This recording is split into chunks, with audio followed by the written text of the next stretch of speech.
Un gros bonjour tout le monde. Bienvenue à la leçon de vie numéro 15, une introduction aux hyperboles. C'est terminé les cercles et c'est terminé les ellipses. Dans notre document, on va visiter 4 coniques. On en est déjà à notre 3e rencontre. Bienvenue aux hyperboles. En passant, une hyperbole, c'est ce qui est dessiné ici en pointillé à l'écran ou dans vos notes de cours trouées. La meilleure façon que j'ai choisie pour vous présenter l'hyperbole, c'est avec une petite histoire. Il y a un épais brouillard qui recouvre une grande partie de l'océan. Et il y a 2 stations flottantes qui surveillent la navigation. Alors au point F1 et au point F2, on a les stations flottantes. J'espère que la lettre F, ça vous dit quelque chose. F comme dans foyer. Alors, il y avait des foyers avec l'ellipse, mais je vous annonce qu'il va y avoir des foyers avec nos amis les hyperboles. Et là, tout va bien. Il y a un bateau qui navigue quelque part dans l'océan, mais malheureusement, soudainement, il y a un bruit d'explosion qui est capté par les opérateurs des 2 stations. Donc, à la station F1 et à la station F2, on entend « boum ». C'est le bruit de l'explosion que j'essaie de simuler ici. Sur ce, on tente immédiatement d'entrer en communication avec le navire. Malheureusement, une explosion à bord a endommagé le centre de communication et stoppé les machines. Il n'y a plus rien qui fonctionne. C'est un vrai scénario de film. On tente de localiser le navire et la seule information disponible est que le bruit de l'explosion a été capté à la station F1 4 secondes plus tard qu'à la station F2. J'aimerais qu'on y réfléchisse beaucoup. Il est là le concept d'hyperbole. 4 secondes plus tard à la station F1 qu'à la station F2. Ça veut dire beaucoup. Alors ici, j'ai fait une très jolie esquisse avec GeoGebra et j'aimerais qu'on accepte que 1 seconde, ça correspond au temps nécessaire pour franchir une unité. Autrement dit, un petit carré ici, ça prend 1 seconde au bruit, au signal à parcourir, donc pour un petit carré. Sur ce, on voudrait savoir quels sont les endroits possibles pour situer le bateau en détresse. Alors, on insiste sur ce concept-là pour le 4 secondes. On cherche des points qui vont avoir la propriété suivante, que la mesure du segment PF1 moins la mesure du segment PF2, il faut que ça donne 4, comme dans 4 secondes. Sur ce, si je prends le premier point bleu qui est ici, lui, c'est un bon candidat. Il va respecter ce qui est écrit ici. Par exemple, pour se rendre au foyer 1, on voit ici 7 secondes, et pour se rendre au foyer 2, ici, on voit 3 secondes. Ça tombe bien, l'écart, 7 moins 3, ça fait 4. Et il y a d'autres points aussi qui sont en parfaite harmonie avec ce petit règlement-là. Mesure du segment PF1 moins mesure du segment PF2 est égale à 4. Par exemple, ici, le point qui est là, on voit en bleu 6,5 secondes pour aller à la station F1 et 2,5 secondes pour aller à la station F2. Ça fait aussi un écart de 4 secondes. J'espère qu'on commence à comprendre le principe. L'écart de 4 secondes, également ici, 9 moins 5 avec le point qui est ici. On regarde 9 et on regarde 5. Et clairement, on voit ici qu'il va y avoir un ensemble de points qui vont respecter les règlements. Ça ici, c'est rien de plus, c'est rien de moins qu'une branche d'hyperbole. Alors, allons-y avec un début de petite définition. Qu'est-ce que c'est une hyperbole? C'est ceci. C'est le lieu géométrique des points dont la différence des distances. Et là, j'insiste, la différence des distances. Avec l'ellipse, c'était la somme des distances avec les foyers, et là, c'est la différence des distances, avec 2 autres points appelés foyers, donc, qui est la même. Alors, je vais relire ça tranquillement. L'hyperbole est le lieu géométrique des points dont la différence des distances avec 2 autres points appelés foyers est la même. En passant, il va y avoir une autre branche à l'hyperbole. Je vais en parler dans quelques instants, ça ne sera pas long, dans cette leçon de vie. Sur ce, à la page suivante, on va voir dans notre chapitre 2 sortes d'hyperboles. On va travailler avec des hyperboles gauche-droite et on va également travailler avec des hyperboles haut-bas. Alors là, je sais, il y a 2 dessins qui ont l'air assez compliqués. Qu'est-ce qu'on peut voir dans ces dessins-là? Si on se concentre juste en regardant l'hyperbole elle-même, on voit ici, il y a une branche qui est à gauche et il y a une branche qui est à droite. Ici, il y a une branche qui est en haut, ici, il y a une branche qui est en bas. Donc, 2 hyperboles sont tracées les hyperboles gauche-droite et les hyperboles haut-bas, on va travailler avec ces hyperboles-là dans notre chapitre. Je sais qu'il y a beaucoup de choses aussi de dessiner. En pointillé, on voit des droites. Et ces droites-là, qu'est-ce qui se passe si on regarde attentivement? On dirait que les branches de l'hyperbole s'en vont de plus en plus près de ces droites-là. Que ce soit ici qu'on regarde avec la branche de droite, ou ici avec la branche de gauche, ou ici en haut ou en bas, à chaque fois, on dirait que l'hyperbole tend de plus en plus vers ce qui est en pointillé.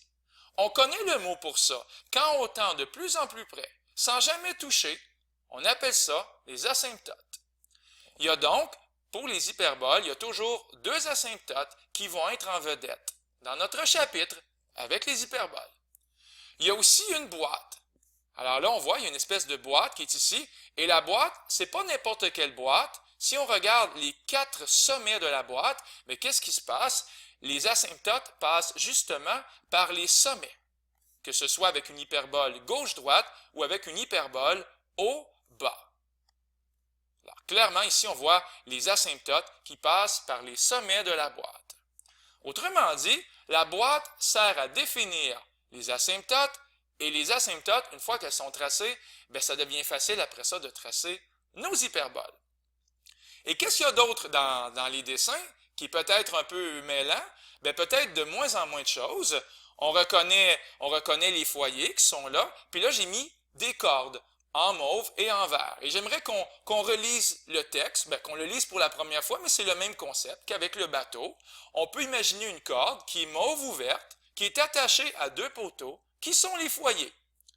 Alors, peu importe le point sur l'hyperbole, que ce soit le point A ou le point B, bien, c'est comme j'ai dit tantôt, c'est la différence des mesures des deux parties de la corde qui relie le point à chaque foyer qui est la même. Alors, par exemple, ici, ça pourrait mesurer 5 et ici, ça pourrait mesurer 2. Je répète, c'est un exemple. Alors, 5 moins 2, ça fait 3. Ici, en vert, ça pourrait mesurer 7 et ici, ça pourrait mesurer 4. Bien, 7 moins 4, ça fait 3. Alors, quel que soit le point choisi, que ce soit le point A ou le point B, la différence des mesures est la même. Mais je rajoute en valeur absolue. Pourquoi en valeur absolue? À cause de ceci. Il pourrait avoir un point qui est ici sur l'autre branche, je pourrais l'appeler le point C, puis cette fois-ci, pour me rendre au premier foyer, c'est une courte distance. Je pourrais écrire 2 par exemple, puis pour me rendre au deuxième foyer, une distance qui est plus grande, 5. Alors tantôt, quand je faisais 5 moins 2 ou 7 moins 4, ça faisait 3. Mais là, si je fais 2 moins 5, ça fait moins 3. C'est presque pareil, mais si je mets ça en valeur absolue, c'est totalement pareil. Alors c'est pour ça que cette précision-là ici, elle est importante selon moi. C'est pour ça que je me permets d'écrire ceci, que la valeur absolue de la différence entre la mesure du segment AF1 et la mesure du segment AF2, c'est la même que la valeur absolue de la différence avec la mesure du segment BF1 et avec la mesure du segment BF2, puis je pourrais même rajouter ceci, qui est égal à la valeur absolue de la différence avec la mesure du segment CF1, voilà, il est ici CF1, le petit segment, et la mesure du segment ici CF2. Alors, dans l'exemple que j'ai donné ici, à chaque fois qu'on fait la valeur absolue, ça fait 3. Alors, je vais terminer la vidéo avec quelques petites définitions, tout simplement, parce que c'est important qu'on parle le même langage avec nos amis les hyperboles. Alors, on commence. Les foyers, ce sont les points où est attachée la corde. Alors ici, le foyer 1, le foyer 2, on a une corde en mauve ou une corde en vert. Bien, là où est attachée la corde, les points d'ancrage, on appelle ça les foyers. L'axe transversal, c'est la droite qui passe par les foyers, justement. Donc ici, l'axe transversal, lorsque l'hyperbole elle est gauche-droite, l'axe transversal, il est horizontal. Et ici, lorsque l'hyperbole elle est au bas, l'axe transversal, il est vertical. Parce qu'on dit bonjour au foyer, on passe par les foyers. L'axe conjugué, c'est le même principe qu'avec les ellipses. C'est la droite qui est perpendiculaire à l'axe transversal et qui passe par le centre. Alors ici, voici l'axe conjugué. On est perpendiculaire à l'axe transversal et on passe par le centre de l'hyperbole. Alors voici le centre, je proclame son existence. Puis ici, il va être là, l'axe conjugué, perpendiculaire à l'axe transversal et qui passe par le centre. On continue. Les sommets, avec l'ellipse, il y en avait 4. Avec l'hyperbole, il va en avoir 2. C'est les 2 points les plus importants dans nos hyperboles. Alors, il y en a un ici, un sommet, à ne pas confondre avec les foyers. Donc, un sommet ici, un sommet là. Les sommets touchent à la boîte. Et ici, on va avoir, encore une fois, les 2 autres sommets pour mon hyperbole au bas. On continue. Qu'est-ce qui se passe entre les sommets? Ça va s'appeler le grand axe. Alors, le grand axe, c'est une partie en fait de l'axe transversal, mais situé entre les sommets. C'est le même principe qu'avec l'ellipse. Alors, le grand axe, voici la petite définition. C'est un segment de l'axe transversal entre les sommets. J'espère que je ne vais pas trop vite. Je vous invite à faire pause si c'est nécessaire. La boîte, elle sert à gouverner les asymptotes, ou elle supporte les asymptotes. Alors, la boîte, elle est ici, et une fois que la boîte, elle va être tracée, on va voir ça dans une autre leçon de vie, une fois que la boîte est tracée, on va tracer les asymptotes, et ensuite, on va tracer les branches de nos amis les hyperboles. Donc, la boîte, très importante. Et il reste 3 petites choses à dire dans nos définitions. Comme avec l'ellipse, il va y avoir un paramètre A, un paramètre B et un paramètre C. Alors, les paramètres A et B ici, ils ont vraiment rapport avec la boîte. Alors, si on part du centre et qu'on veut se rendre au sommet, pas au sommet, mais au côté droit de la boîte, je pourrais dire aussi au sommet parce que c'est vrai, je m'en vais vers le sommet, ça ici, c'est A. Donc, c'est la distance entre le centre et le côté droit de la boîte. Sauf que ici, quand l'hyperbole elle est au bas, la distance pour me rendre au côté droit de la boîte, ça va être encore A, mais il n'y a pas de sommet là. C'est pour ça que j'aime mieux la définition suivante, que A, c'est la distance entre le centre et le côté droit de la boîte, ou ça peut être la même chose avec le côté gauche de la boîte. Je pense que vous me voyez venir. Avec le paramètre B, ça va être la distance pour se rendre du centre au haut de la boîte ou bien au bas de la boîte. Même chose ici. B, pour se rendre en haut de la boîte. Là, ici, c'est le sommet parce que l'hyperbole, elle est au bas. Et on va aller écrire ça proprement. Je pense que ça vaut la peine. Alors, les paramètres A, B et C. La distance entre le centre et le côté droit de la boîte ou gauche, et le paramètre B, la distance entre le centre et le haut de la boîte ou le bas. Qu'est-ce qui reste à voir? Je pense qu'on s'en doute, c'est vraiment comme avec l'ellipse, le paramètre C, ça va être la distance entre le centre et les foyers. Alors ici, je pourrais faire apparaître le concept, voici C, la distance entre le centre et le foyer. Là, il est en bas. Et on ne le voit pas beaucoup ici, mais il est là. Je vois un point rouge. C'est le foyer, donc C, la distance entre le centre et les foyers. Je pourrais également le tracer ici. Et je termine la vidéo avec l'équation des hyperboles. Ça ne sera pas comme avec les ellipses où j'ai fait une longue démonstration. Je pense que je l'ai faite dans la leçon de vie numéro 10. Et ici, avec les hyperboles, je vais uniquement vous donner les 2 équations.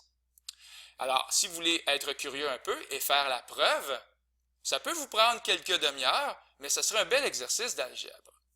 Sur ce, l'équation d'une hyperbole gauche-droite qui va être centrée à l'origine, ça va être x2 sur a2 moins y2 sur b2 égale à 1.